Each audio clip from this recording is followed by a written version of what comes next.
Chris में प्यारे भाई और बहनों, आज के मनन चिंतन के लिए हम लेंगे सन्मति का सुसमाचार अध्याय 11 पद संख्या 28 से 30 तक। आइए हम वचन पढ़े। थके मांदे और बोझ से दबे हुए लोगों, तुम सभी मेरे पास आओ, मैं तुम्हें विश्राम दूंगा। मेरा जुआ अपने ऊपर ले लो और मुझसे सीखो, मैं स्वभाव से नम्र और विनीत हूँ। इस तरह तुम अपनी आत्मा के लिए शांति पाओगे, क्योंकि मेरा जुआ सहज और मेरा बोझ हल्का है। हम सब क्रिसमस की तैयारी में हैं। क्रिसमस आने के लिए बस थोड़े ही दिनों की इंतजार है। यहाँ पर प्रभु हमसे कहते हैं, मुझसे सीखो। क्या सीखना है? मेरा स्वभाव सीखो। प्रभु का स्वभाव कैसा है? नम्र है और विनीत है। अगर हम फिलिपियों के नाम संत पौलुस के पत्र अध्याय 2 पद संख्या 6 से 11 अगर हम पढ़े, वहां पर हम बहुत अच्छे से देख सकते हैं कि किस प्रकार प्रभु यीशु ने अपने आप को विनम्र बनाया। उनकी विनम्रता का यानी उनके कैनोसिस का, सेल्फ एम्प्टीइंग का सबसे अच्छा एक पैसेज जो बाइबल में है वह है फिलिपियों के नाम पत्र अध्याय 2 पद संख्या 6 से 11। यहाँ पर हम देख सकते हैं कि संत पौलुस हमसे कहते हैं कि वह इतना विनम्र बना कि वह ईश्वर होते हुए भी अपने आप को दास का रूप लेने के लिए वो तैयार हो जाता है। वह इतना आज्ञाकारी बन जाता है कि वह क्रूस मरण के लिए भी तैयार हो जाता है। जब प्रभु यीशु अपनी विनम्रता के बारे में हमें सिखाते हैं तो संत यूहन्ना के सुसमाचार अध्याय 13 में हम देख सकते हैं कि किस प्रकार प्रभु अपने शिष्यों के पांव धोते हैं। कितने विनम्र बनते हैं वो।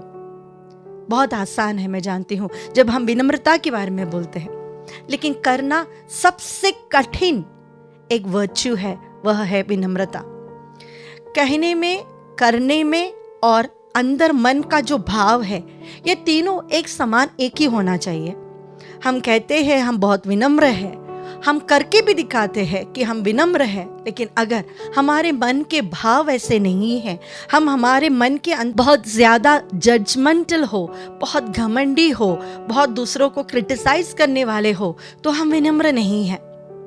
हम जानते हैं कि humility is the mother of all virtues. एक इंसान में सबसे ज्यादा जो गुण होना चाहिए वह है विनम्रता। जब बालक यीशु एक छोटे से चरनी में लेटे रहते हैं तो एक बात याद करना है कि यह वही यीशु है, यह वही ईश्वर का एकलौता पुत्र है, यह वही शब्द है जिसने सारी दुनिया की सृष्टि की थी। यह वही ईश्वर है जो पूरे विश्व के सृष्टि करता है। वह इतना विनम्र बना कि वो मेरे हाथों में आ सकता है। रोज परम प्रसाद को जब हम ग्रहण करते हैं, जब हम बहुत केयरलेसली परम प्रसाद को अपने हाथों में लेते हैं या स्वीकार करने के बाद वापस अपनी जगह पर जाते हैं, हम भूल जाते हैं कि ये रोटी के रूप में जो है वह यीशु है। वह इतना विनम्र इसलिए है क्योंकि वह चाहता है कि वो मेरे साथ, आपके साथ एक हो जाए। विनम्रता की भावना हमेशा हमें प्रभु की ओर ले जाएगी। अगर हमें लग रहा है कभी भी कि हम प्रभु से काफी दूर हो गए हैं, प्यारे भाई और बहनों, पुनः प्रभु के पास लौट कर आने का सबसे अच्छा तरीका है प्रैक्टिस ह्यूमिलिटी। विनम्रता प्रैक्टिस कीजिए। जब हम विनम्रता प्रैक्टिस करते हैं, हमारे अंदर के बहुत सारे अवगुण चले जाते हैं। इसका अर्थ यह नहीं कि हम हमेशा सबके सामने बोलकर चले, मैं तो बेचारा हूँ, मुझे तो कुछ नहीं आता, मैं तो बहुत सिंपल सा हूँ। नहीं, इनडायरेक्टली वह घमंडियों का एक लक्षण है। अगर हम हमेशा अपने आप को नीचा करके दिखाकर चलने के एक एटीट्यूड रखते हैं तो इसका अर्थ यह है कि हम विनम्र नहीं हैं। विनम्रता सच्चाई है। मैं जो हूँ वो मैं एक्सेप्ट करता हूँ। अगर मैं गाने में बहुत अच्छा हूँ, विनम्रता का भाव हमें यह सिखाता है कि आप वह एक्सेप्ट कीजिए कि आप बहुत अच्छा गाते हो। अगर आप एक ऐसे व्यक्ति हो जो बहुत अच्छा डांस नहीं कर सकते हैं तो आपकी सच्चाई ही आपकी विनम्रता है। विनम्रता हमेशा हमें सच्चाई की ओर ले जाएगी। वो कभी हमें झूठ बोलने के लिए प्रेरित नहीं करेगी। वह हमेशा अपनों से दूसरों को अधिक सम्मान देना, उनके बारे में और अच्छा सोचने के लिए प्रेरित करती है। विनम्रता वह चीज़ है जो हमें वो कार्य करने के लिए प्रेरित करती है जो दूसरों की नज़रों में नहीं आता। विनम्रता वह चीज़ है जो हमें छोटे से छोटे कार्य जो लोग नगण्य कर देते हैं उन कार्यों को करने में खुशी मिलती है, संतुष्टि मिलती है।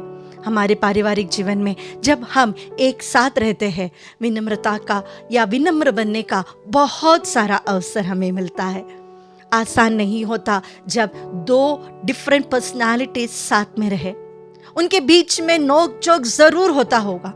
विनम्रता यह है कि आप आगे आकर सबसे पहले अच्छे मन से दुखित होकर आपने जो गलती किया है उसे एक्सेप्ट करते हुए, ना कि अपने झगड़े को जस्टिफाई करते हुए उनसे सॉरी कहना, ये विनम्रता है।